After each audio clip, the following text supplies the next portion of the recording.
우리가 여호수아를 해석할 때에 그 많은 경우 그저 이 정복하는 전복 전쟁의 역사다라고 생각하지만 조금 더 면밀하게 살펴보면 너무나 놀라운 사실들을 발견할 수가 있게 됩니다.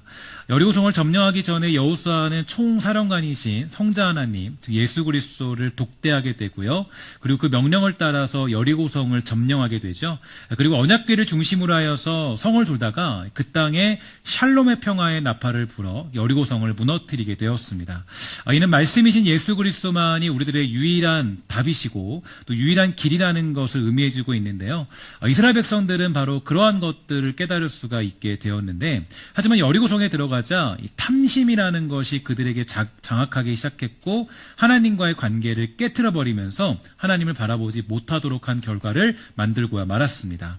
예수 그리스도를 말미암아 하나님과 함께하는 그 사실을 놓쳐버리게 된 건데, 그러나 하나님은 그들을 버리지 않았다. 이게 또 주어지는 굉장히 중요한 메시지죠.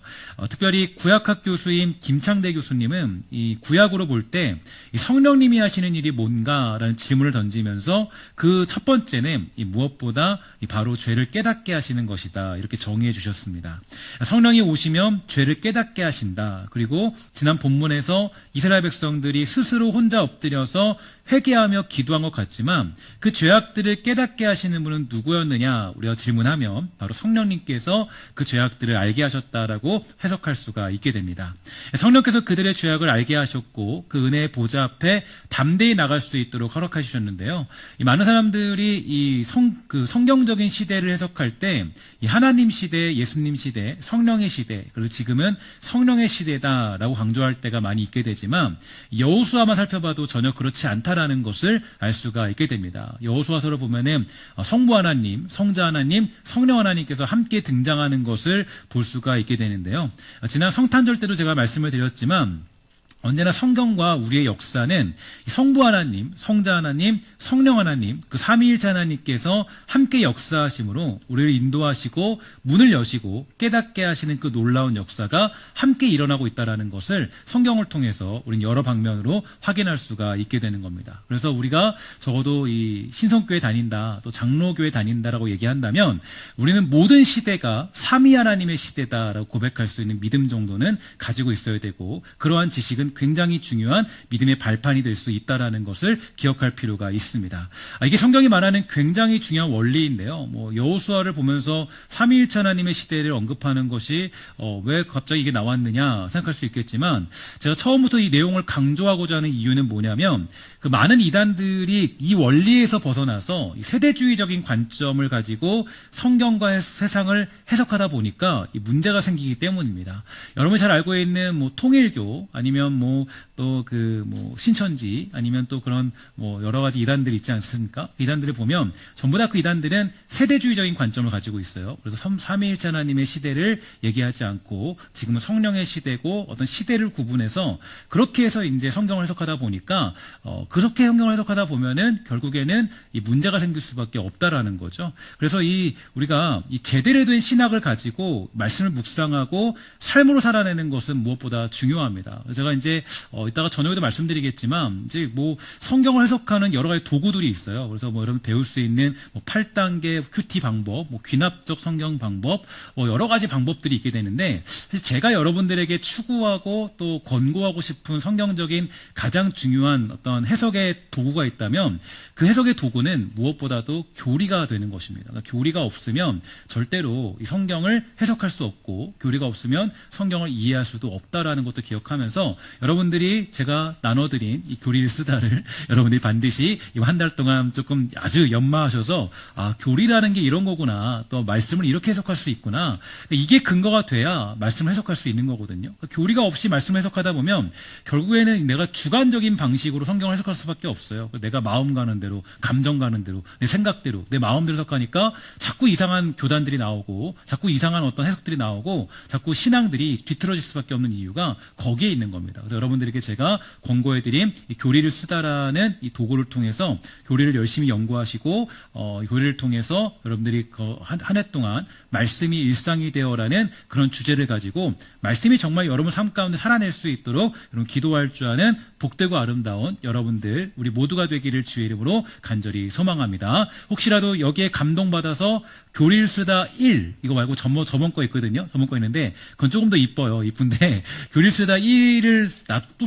쓰고 싶다 하는 분들은 아마 사역개발실에 제가 알기로는 한 40권 정도가 빈 게 있는 것 같아요. 그러니까 혹시라도 난 더 써보고 싶다 하시는 분들은요. 그 문의하시면 여러분들이 받아가시면 될 것 같습니다. 그래서 이 두 개를 다 쓰시는 분들이 있게 되기를 주의 이름으로 간절히 소망합니다. 어쨌든 간에 여러분 정말 우리 신성교회에서 여러분들이 정말 하나님 제대로 알고 또 성경 제대로 알고 말씀 제대로 이해할 줄 아는 그런 성숙함들이 우리 교회에서 일어나게 되기를 주의 이름으로 간절히 소망합니다. 이제 오늘 본문을 보면 이 8장 1절에 보니까 이런 말씀이 있습니다. 여호와께서 여호수아에게 이르시되 두려워하지 말라 놀라지 말라 군사를 다 거느리고 일어나 아이로 올라가라. 보라 내가 아이 왕과 그의 백성과 그의 성읍과 그의 땅을 다 내 손에 넘겨주었다. 이렇게 이야기해주는 장면으로부터 오늘 본문이 시작합니다.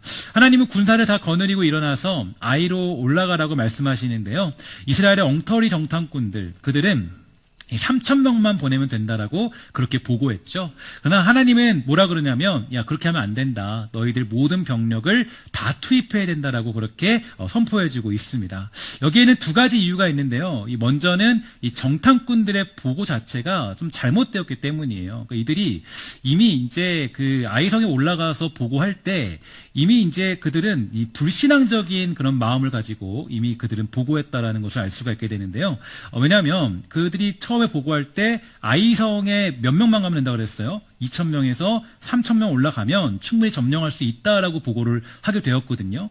근데 이제 25절을 보면 그들의 보고가 틀렸다는 걸 너무나 명확히 알 수가 있게 됩니다. 뭐냐면은 그들 그 아이성 안에는 몇 명이 있었습니까? 12,000명이 있었다고 얘기해요. 근데 12,000명을 이기려면 3,000명으로 그 성을 점령하는 건 불가능합니다. 더구나 아이석은 조금 이제 그 점령하기 힘든 성이었어요. 근데 2,000명에 3,000명 올라갈 수 있다라고 얘기한 거는 이미 그들은 이제 하나님에 대한 불신앙들을 가지고 있고 이미 그들은 이제 정탐을 했는지도 아닌지도 모를 상황에 놓여 있는 그런 존재라고 볼 수가 있게 되는 거죠. 그래서 여호수아는 정탐꾼들의 분석 자체를 버렸고 새롭게 작전을 변경한 것인데요. 두 번째로는 이제 뭐냐면 최선을 다해 싸우라고 하나님이 명령하고 계세요. 근데 이거는 이제 오히려 1차 승리를 거두고 교만해져 있는 이 아이성의 그런 교만함을 이용해서 이스라엘을 승리하게 하시기 위함이었다라는 것을 볼 수가 있게 됩니다. 그리고 또 한 가지는 이스라엘의 백성들의 교만도 버리게 하시기 위해서 너희는 모든 걸 다 동원해서 그 아이성을 점령해라라고 가르쳐주고 있는 것이겠죠. 이 정탐꾼들은 그렇다면 왜 2,000명에서 3,000명만 올라가도 그 땅을 차지할 수 있다라고 보고하게 된 걸까요? 이미 그들의 마음에는 뭐가 있었느냐? 이 여리고성을 점령한 우쭐함이 있었고요. 고만과 교만함들이 그들 마음속에 자리 잡았다라는 것을 알 수가 있게 됩니다. 그러니까 우리가 주의를 감당할 때도 마찬가지예요. 그러니까 중요한 건 경험과 능력이 아니라 최선이 중요합니다. 하나님을 감당할 때 최선으로 감당해야 되지 우리가 그냥 뭐 건성건성으로 감당하면요 거기에는 기적이 일어나지 않습니다. 하나님 섬길 때 마찬가지예요. 주님을 섬길 때도 최선과 힘을 다해서 마음을 다해서 우리가 하나님을 섬기는 것이지 하나님 섬길 때 우리가 그냥 대충 건성으로 섬기면요 뭐 이거는 뭐 하나님의 능력을 받는 것도 아니고 누리는 것도 아니고 뭐 은혜를 받게 되는 것도 아니에요. 그러니까 하나님의 능력을 경험하고 싶다면 내가 모든 걸 다해서 그러니까 내 마음과 정성을 다하여서 우리가 하는 것이지 그냥 조금 들여서 하는 것은 절대로 하나님의 능력을 경험할 수 없습니다. 그러니까 하나님의 일에는 뭐가 없냐면 대충이 없어요. 대충 그냥 뭐 조금 짜투리 시간 드리는 거 하나님 제일 싫어하거든요. 그러니까 여러분 이 주의 시간을 왜 지켜야 되냐면 이 주의 시간은 어떻게 보면 굉장히 우리 인생에서 좀 노른자 같은 그런 시간 아니겠습니까? 그리고 뭐 금요기도 같은 시간도 보면은 노른자 같은 시간이에요. 그때 막 다 놀고 싶지 쉬고 싶지 누가 예배 나오고 싶겠습니까? 근데 금요기 같은 시간도 왜 중요하냐면 노른자 같은 시간이거든요. 그러니까 하나님이 그런 것들을 기뻐하시는 이유가 그걸 보면 뭘 할 수 있어요. 아, 저 사람이 나에게 최선이구나. 힘을 다하는구나. 나에게 그냥 짜투리 시간을 드리는 게 아니구나. 이것을 알 수 있기 때문에 하나님이 그런 것들을 기뻐하시는 것입니다. 그래서 신앙생활의 가장 큰 위험 요소는 뭐냐? 안주함으로 인한 교만과 오만이죠. 이 문제는 결국에 실패를 만들고 문제를 일으키게 됩니다. 그러니까 자기 희생과 헌신이 필요하다는 건데요. 대충 신앙사라면 승리는 불가능하고 기적은 일어날 수 없습니다. 그러니까 오만함과 교만함은 무서운데 교만은 결국에 사람을 망하게 하고요. 오만함은 실패와 절망을 불러오는 지름길과 같다라는 걸 기억할 필요가 있습니다. 예수님이 이 땅에 찾아오셨습니다. 그리고 말씀을 전하셨어요. 예수님이 전했으니까 모두가 은혜 받고 변화되어야 되는 게 맞겠죠. 근데 예수님이 기적을 일으켰으니까 모든 사람들이 이렇게 얘기해야 돼요. 와, 우리 예수님이 기적을 일으켰다 이렇게 얘기해야 되는데요. 아무도 그렇게 하지 않았습니다. 오히려 대부분의 사람들은 예수님의 이야기를 듣지 않았다라는 거예요. 소위 말해서 그들이요, 은혜를 받지 못했어요. 이유가 있습니다. 그 바리새인들과 율법사들은 교만했기 때문이에요. 그러니까 바리새인들은 교만하기 때문에 예수님이 아무리 말씀을 전해도 귀를 막고 듣지 않았습니다. 그러니까 그들에게 은혜가 임하지 않은 거예요. 역대하 32장 25절에 보니까 이렇게 얘기해주고 있어요. 히스기야가 마음이 교만하여 그 받은 은혜를 보답하지 아니하므로 진노가 그와 유다와 예루살렘에 내리게 되었더니 라고 얘기하는데 히스기야 하면 떠오르는 게 있죠. 그 사람은 바로 기도의 사람이라고 얘기할 수 있게 되는 그런 대목입니다. 근데 이 사람도 교만해지니까 하나님의 은혜는 온데간데 없이 사라져버리고 만 거예요. 하나님의 능력을 경험할 수 없게 된 것입니다. 그만큼 교만이라는 것은 굉장히 무섭다라고 얘기할 수가 있습니다. 일반적인 사회에서도 교만은 경계해야 될 대상 1호라고 얘기할 수 있는데요. 최근에 한 책을 보다 보니까요, 이런 얘기가 있어요. 교만한 사람보다 겸손한 사람을 회사에 채용해야 될 이유에 대해서 설명하는 것을 본 적이 있는데요. 이 교만한 사람의 특징은 진짜 잘났고 성과도 잘 내고 일도 잘하는 사람들이 많이 있다라고 합니다. 근데 문제는 뭐냐? 난 다 알아. 내가 정답이야. 내 말대로 해봐. 내가 해봤는데 그거 안 돼. 거봐. 내 말대로 하니까 되잖아. 내 말대로 안 하면 안 돼라고 말하는 것입니다. 즉 언제나 자신이 완벽하다고 생각해서 자신이 최고여야 하고 자신보다 뛰어난 사람을 용납하지 않는다라는 거예요. 그런 사람이 자신과는 다른 강점이 있는 사람이 나타나면 과연 어떻게 행동할 수 있을까요? 나보다 더 많이 알아? 해봤어? 성과 냈어? 심지어는 내가 더 나이가 많은데? 라는 질문을 던지면서 그 사람보다 더 자신이 뛰어난 것만 찾게 된다는 거죠. 그리고 자신이 더 뛰어나다는 그것으로 상대를 누르기 시작하기 때문에 그런 사람을 채용하는 것은 회사에게 굉장히 불행한 일이라고 말해주고 있습니다. 예수님도 그렇지 않아요? 예수님도 이 땅에 오셔서 말씀 전했습니다. 선포하십니다. 말씀이 다 맞아요. 틀리지 않아요. 그런데 바리새인들이나 유대인들은 인정하기 싫은 거예요. 자기들이 인정받아야 되고 자신이 최고의 신앙인이 되어야 되는데요. 예수님이 등장해서 자신을 그렇게 얘기하고 자신의 문제를 지적하고 자신의 문제들을 이야기하니까 그 바리새인들은 받아들이기가 쉽지가 않았던 것입니다. 그래서 그들은 예수님이 이 땅에 오셔도 전혀 깨닫지 못하고 은혜를 받지 못하게 된 거예요. 이스라엘이 아이성 전투에서 패배한 결정적인 이유도 사실 무엇이냐? 교만함 때문이었습니다. 물론 모형론적으로 보면 이 전투의 패배를 해석할 수 있겠지만 그때 뼈아픈 패배, 실패는 바로 이스라엘 백성들의 교만함 때문이다라고 얘기할 수가 있다라는 거죠. 교만함이 결국에 죄악의 실패와 죄악에 노출되게 만드는 상황을 만들어낸 것입니다. 그런데 이제 반대가 되었어요. 오늘의 전투의 패배자 아이성 사람들이 그들이 교만해지기 시작한 겁니다. 아, 쟤들이 별거 아니네. 쟤들 보니까 그냥 와서 괜히 2천명 와가지고 막 그러다가 내가 이겼네. 라고 교만함이 막 생기게 된 거죠. 이제 그들은 교만함에 빠져서 패배의 길로 접어들고 말았습니다. 여호수아 이스라엘 군사들은 밤새도록 길갈에서부터 아이성까지 행군하게 되었고요. 여호수아는 그 중에 3만 병력을 아이성 서편 뒤에 매복시키게 됩니다. 그리고 아이성 북서쪽에 있는 베델성과 이 아이성 사이에 또다시 5천 명을 매복시키게 되는데요. 한 책에 보니까 이렇게 두 그룹의 복병을 따로 배치한 이유가 있다라고 그래요. 왜냐하면 베델은 아이에서 가까웠기 때문에 이 두 성은 항상 공조방어 체제를 구축하고 있었고 아이성을 공격하면 10중8구 이 베델성에서 원군이 올 것을 예측했기 때문이라고 합니다. 그래서 여호수아가 이끄는 이스라엘의 주력 부대는 이 북쪽에서부터 아이성을 공격할 작정이었습니다. 특히 아이성 주변의 고지대는 바위가 많은 지형이어서 이 복병을 매복시키기가 용이했고 여호수아는 매복 작전을 명령했고 매복은 밤새 이루어졌는데 그렇게 밤이 새도록 그 자리를 지킬 수 있던 이유가 어디 있었을까? 과연 그들이 매복하면서 어떻게 그들은 그렇게 민첩하게 움직일 수 있었고 매복을 오랫동안 감당할 수 있었던 이유는 과연 어디 있었을까요? 2절에 보니까 이렇게 되어져 있습니다. 함께 다 같이 읽도록 하겠습니다. 시작. 너는 여리고와 그 왕에게 행한 것 같이 아이와 그 왕에게 행하되 오직 거기서 탈취할 물건과 가축은 스스로 가지라. 너는 아이성 뒤에 보병을 둘지니라 하시니. 아멘. 자, 잘 보세요. 이 명령이 여호수아의 혼자의 명령이 아니라 누구의 명령이냐면 바로 하나님의 명령이기 때문입니다. 그리고 그 명령을 하시기 전에 이미 하나님은 약속했어요. 내가 아이 왕과 그의 백성과 그의 성읍과 그의 땅을 다 내 손에 넘겨주었다. 하나님의 약속을 믿고 그대로 행하는 일이었기 때문에 밤새 매복할 수 있었고요. 이러한 일들을 수행할 수 있었던 것입니다. 이런 걸 보면 이 보이는 양상은 여리고 전투와는 좀 달라도요, 승리의 방법과 원칙은 전혀 다르지 않습니다. 하나님의 말씀, 그의 명령, 가르쳐 주신 원칙에 따라서 그들은 아이성의 전투를 승리로 이끌 수 있었고요. 그러므로 우리는 어떠한 일이라도 하나님께 묻고 하나님의 뜻을 따르는 것을 멈추지 말아야 합니다. 주님이 주신 말씀을 깊이 묵상함으로써 하나님의 뜻을 쫓아가는 일에 모든 마음과 행동을 쏟아야 돼요. 이스라엘 백성들은 명령을 기억하면서 매복하며 밤새 기다렸습니다. 우리에게도 이런 기다림의 시간, 인내의 시간들이 필요해요. 하나님의 일을요, 너무 조급하게 생각하면 안 됩니다. 하나님의 때가 있고요, 우리는 그때를 사모하면서 엎드려서 기도할 필요가 있다라는 거예요. 만약 그들이 그때를 기다리지 못하고 자기 멋대로 움직였다면 그들은 패배할 수밖에 없었겠죠. 그러나 하나님은 하나님이 준비하신 그 때가 있고 그 시간이 있고 하나님이 준비하신 그 때를 우리는 기다리는 것이 가장 중요한 신앙의 방법이 될 수가 있는 것입니다.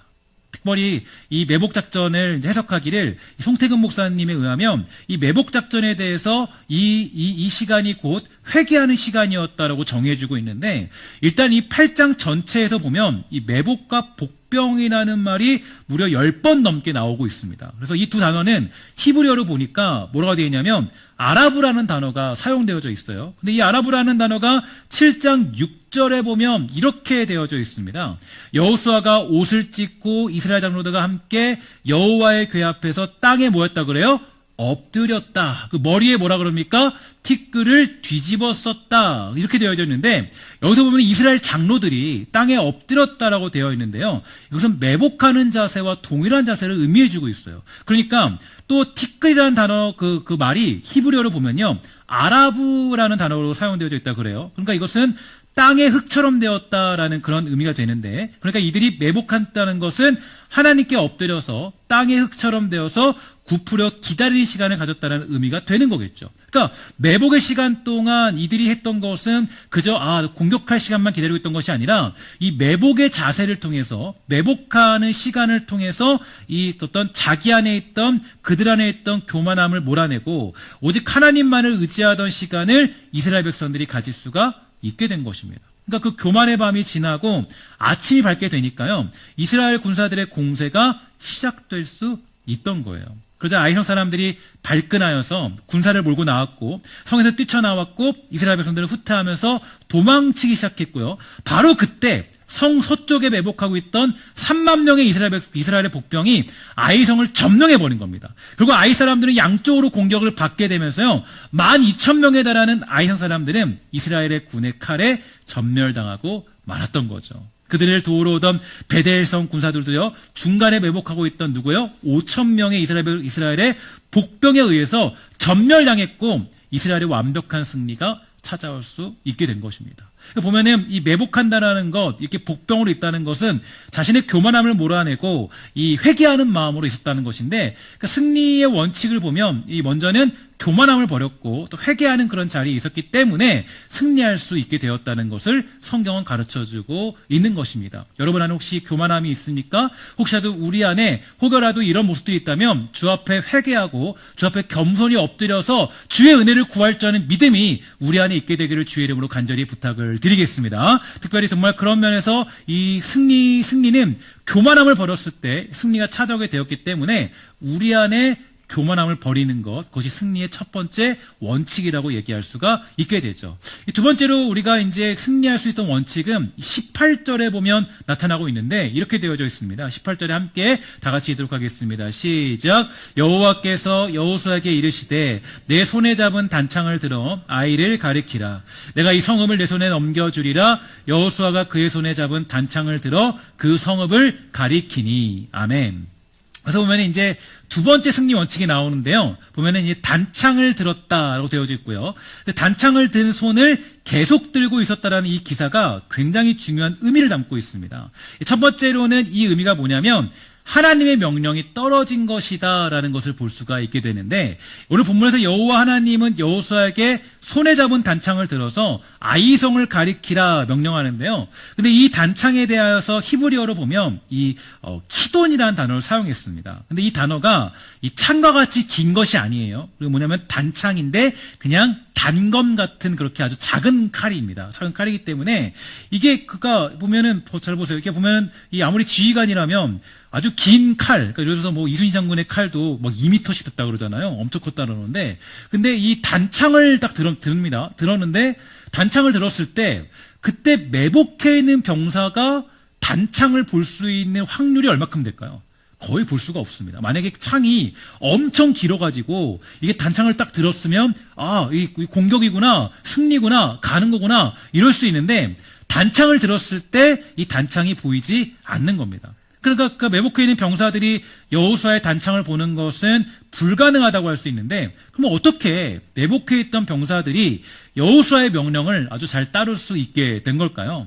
그것은 뭐냐면 바로 여호와 하나님께서 직접적으로 백성들에게 명령을 내리셨다라고 볼 수밖에 없는 것입니다. 다시 말해서 이 모든 전술과 공격 시기까지 여호와 하나님께서 직접적으로 이 전투에 관하여 지휘하시고 주도하고 있음을 보여주고 있는 것인데요. 그러니까 여호와 하나님이 아이성 전투의 총지휘관이시라면 여호수아는 지휘관의 부하 역할을 감당한 것뿐이라는 것을 보여주고 있는 겁니다. 그러니까 이 단창을 들어서 했다라고 이렇게 상징되어져 있지만 실제로 그 명령을 직접 내리신 분은 누구시냐면 우리 하나님께서 그들에게 명령을 내렸고, 그들이 매복하고는 중에서 야 일어나라 하신 것도 누구예요? 하나님께서 그들에게 공격하라고 명령하신 겁니다. 그러니까 여호수아가 그냥 지혜롭게 막 한 게 아니라 하나님이 직접적으로 그렇게 모든 이들을 지휘하셨다라는 것을 성경이 가르쳐주고 있는 거죠. 두 번째로 이제 이 단창을 들었다는 것은 뭘 상징하냐면 아말렉과의 전투를 상징하고 있어요. 그러니까 출애굽기 17장 르비딤 광야에서 아말렉과 싸울 때에 이 모세와 아론과 훌이 산꼭대기에 올라가서 이 모세의 손이 올라가면 이기고 내리면 지던 장면을 떠오르게 하는 겁니다. 근데 그때 보면 재미있는 게 뭐냐면 그때 실전에서 싸우던 군대 장관이 누구였습니까? 바로 여호수아였죠. 그러니까 모세가 그때 손을 들어서 기도했는데 그때 싸우던 인물은 바로 누구였냐면 여호수아였던 거예요. 그러니까 이제 그때 그 여호수아가 이제 어떤 그 상황을 잘 알고 있지 않겠습니까? 근데 그 여호수아의 명령대로 이제 그 손에 단창을 들고 아이성 쪽을 가리킨 것은 이 철저하게 하나님을 의지한다는 행동이었습니다. 근데 이게 아까도 비유했지만 이 단창을 든 행위는 곧 어떤 행위냐면 모세가 뭐 한 것과 똑같아요? 기도한 것과 똑같은 거예요. 하나님만을 의지하면서 기도했을 때 이 손이 내려가면 뭐였습니까? 적고 손이 올라가면 뭐였어요? 그때 승리했죠. 그래서 아론과 훌이 받쳐주면서 기도했잖아요. 그 손이 올라가면 기도하는 것이고 손이 내려가면 기도하지 않는 것이라고 묘사할 수 있는데 그러니까 결국에는 이 승리의 원칙이 뭐냐면 기도였다라는 거예요. 그러니까 기도함으로 말미암아 하나님을 의지함으로 말미암아 전적으로 하나님을 의지하면서 기도했을 때 이들에게 승리가 찾아오게 되었다라는 것을 성경은 가르쳐주고 있는 겁니다. 그래서 26절에 보니까 이렇게 되어 있습니다. 함께 다 같이 읽도록 할게요. 시작. 아이 주민들을 진멸하여 바치기까지 여호수아가 단창을 잡아든 손을 거두지 아니하였고. 아멘. 그러니까 이제 승리할 때까지 뭐 한 거예요? 이 단창을 거두지 않은 것입니다. 결국에는 이제 승리가 어디 있었냐면 이들이 기도한 곳에 있었다. 여호수아가 전적으로 하나님 앞에 기도했을 때 그때 그들에게 승리가 임하게 되었다라고 성경은 가르쳐주고 있습니다. 많은 사람들이 생각을 해요. 나이가 들면 뭐 젊음이 없기 때문에 사역하는 것을 두려워할 때가 많이 있습니다. 그래서 여러분, 내가 나이가 있어서 이제 저 사역을 감당 못해요. 저 이제 교회를 감당 못합니다. 이런 얘기를 많이 해요. 그래서 뭐 내가 나이가 들었는데 뭘 할 수 있겠어요, 목사님? 저 이제 할 수 있는 게 없어요. 근데 여러분, 제가 늘 말씀드리지만 기도만큼 강력한 사역이 어디에 있겠습니까? 기도만큼. 가장 중요한 사역 중에 원칙이 보면, 그러니까 그때도 그 르빈 전투에서도 아말렉과 전투할 때도 그때도 그들이 뭐 뛰어난 힘을 가지고 있지 않았어요. 다만 모세의 기도. 그 기도로 말미암아 뭐였습니까? 기도로 말미암아 그들은 승리할 수 있었거든요. 그러니까 이게 기도로 말미암아 승리하는 것이지, 뭔가 어떤 우리가 교회 사역을 감당할 때, 어떤 하나님을 감당할 때 우리가 가장 중요한 걸 빼먹는 경우가 되게 많이 있습니다. 가장 중요한 원칙은 뭐냐면 기도에 있거든요. 그러니까 내가 신앙생활 할 때 기도가 무너지면 신앙생활 거의 못한다고 보면 돼요. 기도가 사라지면요, 하나님의 능력을 경험할 수 없습니다. 그러니까 하나님의 능력을 경험하고 싶다. 많은 분들이 얘기하지만 문제는 뭐냐면 기도하는 시간이 없어요. 기도하지 않으면 하나님의 능력을 경험할 수 없거든요. 힘들다, 어렵다 얘기하지만 기도하지 않으면 하나님의 능력을 경험할 수 없어요. 그러니까 보면 결국에는 이 전투, 이 아이성의 전투가 뭐 매복이 있었고 뭐가 있었고 저게 있었고 저 얘기하지만 결국에는 이 전투에 승리할 수 있었던 원인이 어디 있었나 보니까 하나님 앞에 기도하는 여호수아가 있었기 때문에 그는 승리할 수 있었다라는 것을 성경은 가르쳐주고 있는 것입니다. 기도만큼 강력한 사역이 없어요. 새벽을 깨우면서 기도하는 어른들이 교회에 있다면, 또 때마다 기도하는 신앙의 선배들이 교회에 있다면 그 교회는 무너지지 않는 것입니다. 그러니까 교회가 아무리 뭔가가 있고 다 가지고 했다 하더라도 기도하는 사람이 없으면 교회는 무너질 수밖에 없어요. 교회는 기도로 존재하는 곳이거든요. 우리의 승리는 기도에 있어요. 그러니까 기도하는 신앙의 선배들이 있다면 그 교회는 어떤 전투에서도 승리할 수 있는 교회가 될 수 있는 것입니다. 무엇보다 기도야말로 우리를 승리케 하는 원동력이 되기 때문인데요. 오늘 우리 교회가 점점 믿음이 사라지는 이 시대에도 기도의 능력이 끊이지 않게 되기를 주의 이름으로 간절히 축원합니다. 이 시대에 우리가 어떻게 전도할까 고민 많이 하죠. 전도 어떻게 할까? 이 시대에 어떻게 새로운 영혼이 우리 교회에 찾아올 수 있을까? 저는 사실 많은 고민이 됩니다. 그러니까 여러분 보면 뭐 우리가 전도할 때 보면 이제 옛날에는 그랬어요. 옛날에는 야, 우리 교회에 뭐 먹을 거 많으니까 교회 가자. 그러면 애들이 막 와요. 사람들이 막 와요. 뭐 문화 공연 보려고 오고 그래요. 근데 요즘 세상은 어때요? 밖에 먹을 거 많아요? 없어요? 너무 많죠, 그죠? 너무 많아요. 너무 많고, 또한 교회뿐만 아니라, 문화생활 할 수 있는 공간이 너무 많아요. 예전에는 여러분들 때만 해도 어땠습니까? 문화생활 할 수 있는 공간, 여러분, 가장 기억에 남는 게 뭐예요? 교회에서 맨날 뭐 했어요? 문학의 밤. 문화의 밤 거기 아시죠? 아마 여기서 대부분 신앙생활 했으면, 거기서 시 한 편씩 다 읊었을 겁니다. 그죠? 다 읊었을 것이고, 다 노래 한 편씩 했을 것이고, 다 그랬을 거예요. 문학의 밤 하면서 막. 그죠? 왜냐면 그때는 그게 문화였으니까. 그게 전부였으니까. 지금은 어때요? 너무 많아요. 좋은 강연도 많고 너무 많아요. 그럼 이 시대에 전도 안 되느냐? 전도할 수 없느냐? 그렇지 않죠. 우리가 그러면 뭐 사형리를 머릿속에 다 외우고 있고 완벽하게 전도의 어떤 그런 것들을 시스템을 이해하고 있기 때문에 우리가 전도할 수 있을까요? 그렇지 않아요. 이 시대 가운데 어떻게 하면 새로운 영혼이 교회에 찾아올 수 있을까? 사실 많은 고민이 됐는데, 그런데 답은 하나예요. 하나가 뭐냐면, 하나님 우리 교회에 새로운 영혼을 보내달라고 간절히 구하는 사람들이 많아지면 많아질수록 교회는 부흥할 수 있게 되는 줄 믿습니다. 이게 교회 부흥의 원리고 원칙이에요. 그러니까 여러분, 기도한 사람이 없을수록, 그 이름에 기도하지 않을수록 우리는 그냥 늘 그냥 부흥할 수 없는 상황에 머물 수밖에 없는 것입니다. 그러니까 우리가 뭐 부흥시켜야 됩니다, 부흥돼야 됩니다, 많은 얘기를 하지만 가장 중요한 원칙은 내가 정말로 하나님 우리 교회 가운데 새로운 영혼이 함께해서 그들이 변화되는 놀라운 역사, 말씀이 일상이 되어서 살아가는 그 축복의 길들을 경험할 수 있도록 해주세요라고 기도하는 사람들이 많아진다면 교회는 걱정할 필요 없이 살아갈 수 있는 힘을 누릴 수 있게 되는 것인 줄 믿습니다. 오늘 전도라는 것은 전략이 필요하죠. 노력이 요구되지만 기본 베이스는 우리의 기도이기 때문에 이 시대에 우리가 기도하는 것을 놓치지 말아야 합니다. 여러분, 정말 모든 일들을 기도로 풀어낼 줄 아는 복되고 아름다운 성도가 다 될 수 있게 되기를 주의 이름으로 간절히 소망합니다. 특별히 여러분들 앞에 어떤 어려운 문제를 만났습니까? 근데 어려운 문제를 만나도요, 기도하지 않아요. 어려운 문제 기도하지 않아요. 문제를 만나면 무조건 뭐 해야 돼요? 엎드려 기도해야 되고요. 내가 정말 문제를 만나면 무릎 꿇고 기도하라는, 매복하여서 엎드려 구부러져서 기도하라는 하나님의 명령이에요.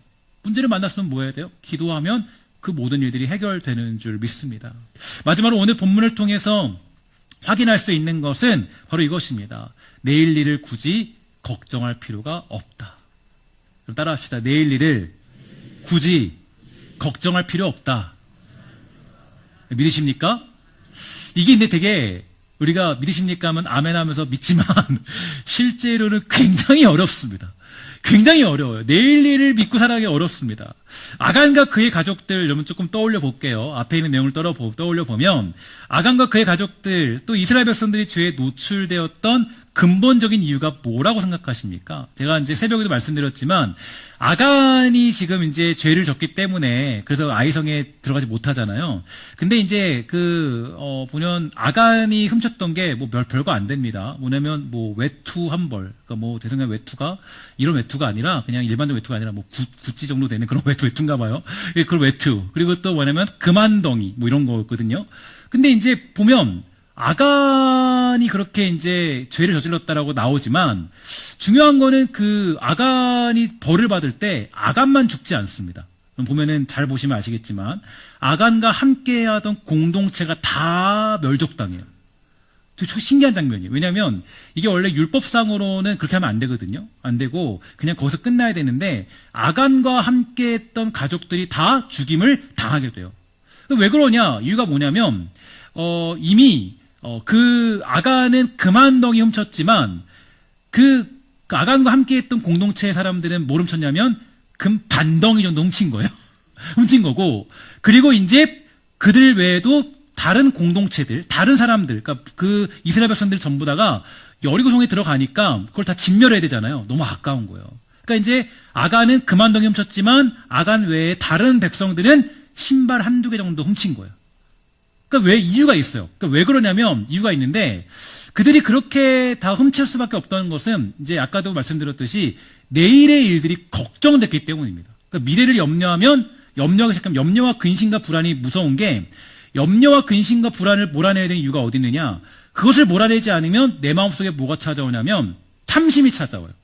탐심이. 그러니까 염려하면 탐심이 찾아오고 근심하면은 그렇게 문제들이 죄악이 찾아오게 되는 거예요. 그러니까 대부분 내가 죄를 저지른 이유가 이 내일의 염려 때문에 그러거든요. 그래서 보면 이게 이유가 있습니다. 이들이 염려했던 이유가 이제 그 유월절 제사를 앞에 드렸잖아요. 근데 유월절 제사를 드리는 이유는 그 유월절 제사는 자신의 소출, 자신이 직접적으로 이제부터는 이제 농사를 져서 맺게 되는 소출로 인해서 이제 드리는 게 유월절 제사잖아요. 근데 유월절 제사를 이렇게 드리게 되면 문제가 뭐냐? 하나님께서 뭐라고 명령하셨냐면 이제 유월절 제사를 드리면서 뭘 했냐면 이제 내일부터 그러니까 매일 내리던 만나가 끊어졌어요. 만나가 이제 주지 않는 거예요. 만나를 주지 않아요. 만나를 내리지 않는 거예요. 그러니까 이제 매일같이 걱정 안 하고 살았습니다. 원래는 하나님 주시니까 먹을 거 걱정 없었잖아요. 근데 유월절 제사를 드리면서 그러면서 만나가 끊겨버렸습니다. 그러니까 어때요? 이들 마음속에 뭐가 있어요? 내일 어떻게 살지? 40년 동안은 내가 만나 때문에 살았는데 내일 어떻게 살지? 이제 내일 만나 없는데 나 이제 굶어 죽는 거 아니야? 야, 먹을 거 하나도 없는데?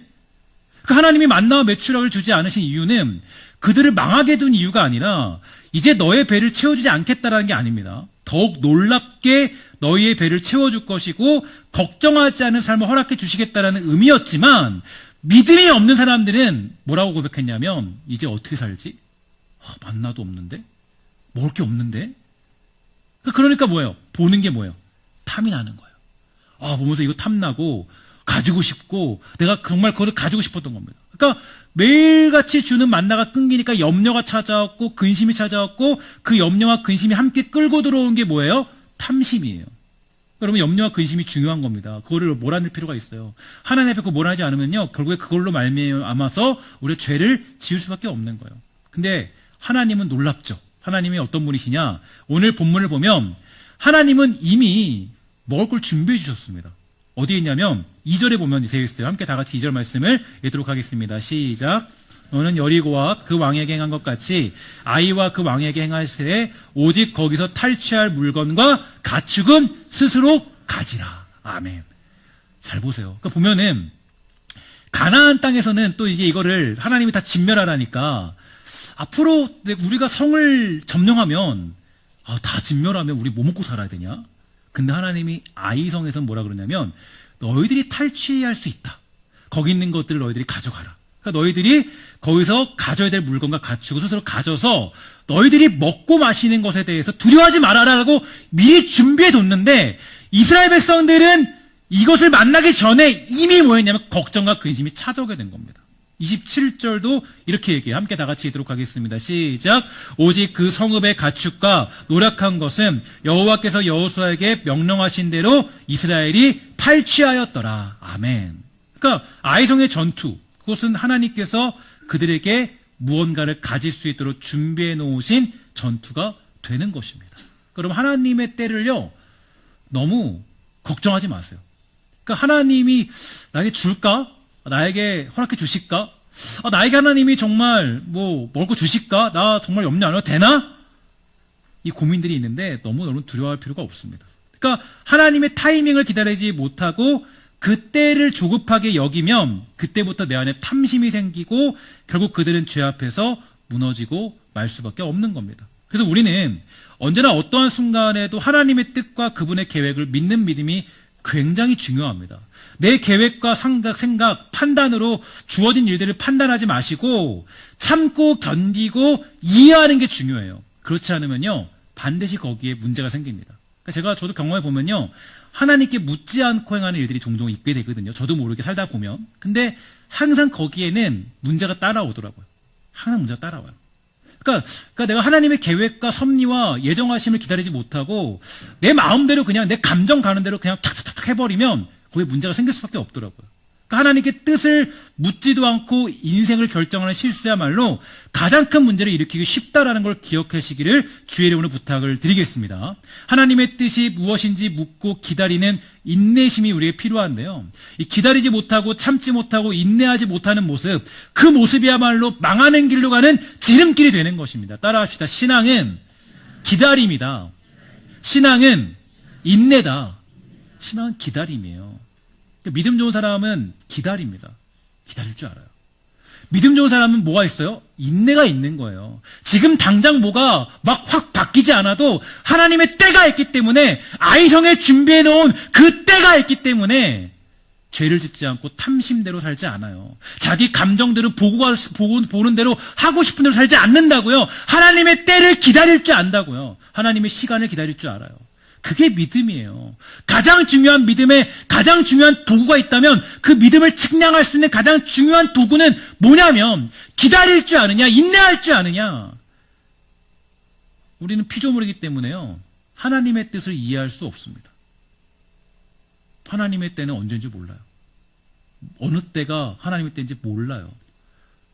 우리 주님은 하루가 뭡니까? 하루가 1000년 같고 1000년이 뭐예요? 하루 같다고 그랬죠. 그러니까 우리는 피조물이에요. 우리는 피조물이기 때문에 그 하나님의 시간에 맞춰 살아가는 것이 전부인 것입니다. 하나님이 대신 한 가지 약속을 했어요. 어떤 약속이냐? 나는 너에게 선한 목자로 살아가겠다. 그러니까 우리를 망하지 않게 해주겠다라는 거예요. 지금 당장 내일 망해 보여도 하나님을 믿고 신앙으로 기다리면 하나님이 그 일을 행하시는 것이지 내가 지금 뭔가 걱정한다고 해서 내가 뭔가 내일을 두려워한다고 해서 뭔가 되는 것이 아니라는 거예요. 우리는 여전히 기다릴 줄 알아야 되고 우리는 여전히 인내할 줄 알아야 돼요. 지금 상황이 이해가지 않아도요. 하나님의 뜻을 기다릴 줄 아는 사람이 진짜 믿음의 사람입니다. 인내할 줄 아는 거. 그냥 감정 가는 대로 결정하면 안 돼요. 제가 그 청년 사역할 때 청년들에게 항상 얘기했던 게 있어요. 믿음을 망치는 가장 위험한 요소가 있는데 그 위험한 요소가 뭐냐면 감정이라는 감정. 감정이라는 것이 굉장히 좋은 역할을 하지만 감정대로 행하는 결정이야말로 가장 위험한 우리 신앙을 무너뜨리고 삶을 무너뜨리는 위험한 도구가 될 수밖에 없습니다. 그러니까 항상 하나님의 일을 감당할 때는요 뭐가 필요해요? 참을 줄 알아야 돼요. 기다릴 줄 알아야 돼요. 인내할 줄 알아야 돼요. 조급해서는 안 됩니다. 조급하게 움직여서는 안 되고요. 기다릴 줄 알고 하나님의 때가 있고. 자 보세요. 이들이 정말 어땠어요? 이들이 만약 기다렸다면 아이성을 차지하면 하나님이 우리에게 뭔가 준비해 주시겠지라는 걸 알고 있었다면 이들이 그 아간과 사람들이 안 훔쳤겠죠. 근데 하나님 앞에 조급했던 겁니다. 하나님, 저 지금 당장 내일 먹을 게 없는데 내가 지금 그렇게 먹을 게 없는데 지금 내가 어떻게 해야 됩니까? 아, 금덩이라도 훔쳐서 금덩이를 가져가지고 내가 살아야 되겠어요. 외투 한번 가져 내가 좀 입고 살아야겠어요. 외투는 그들이 정말 살아갈 수 있는 힘이거든요. 길이거든요. 그러니까 외투 하나 입고 다니는 거예요. 하나님의 뜻을 모르니까. 조급하게 움직이니까. 그러면 중요한 건 조급하게 여러분 모든 것들을 결정하시면 안 됩니다. 인내할 줄 알아야 돼요. 기다릴 줄 알아야 돼요.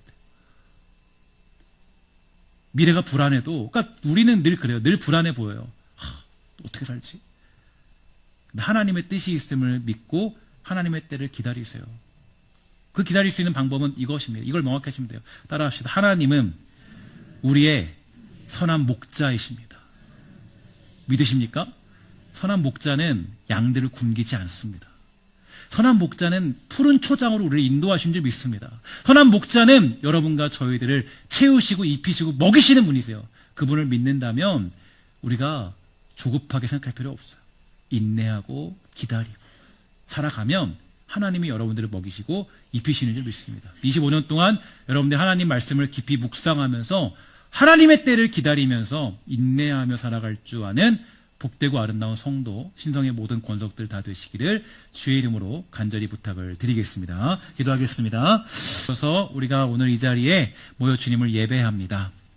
예배할 때에 정말 우리 안에 기다림과 인내를 베풀어 주옵시고 또 하나님 앞에 온전히 살아갈 수 있는 복되고 아름다운 성도의 그런 기다림과 인내를 주여 베풀어 주시옵소서. 우리 주께서 함께 하신 줄 믿사오며 모든 말씀 예수님의 이름으로 간절히 기도합니다.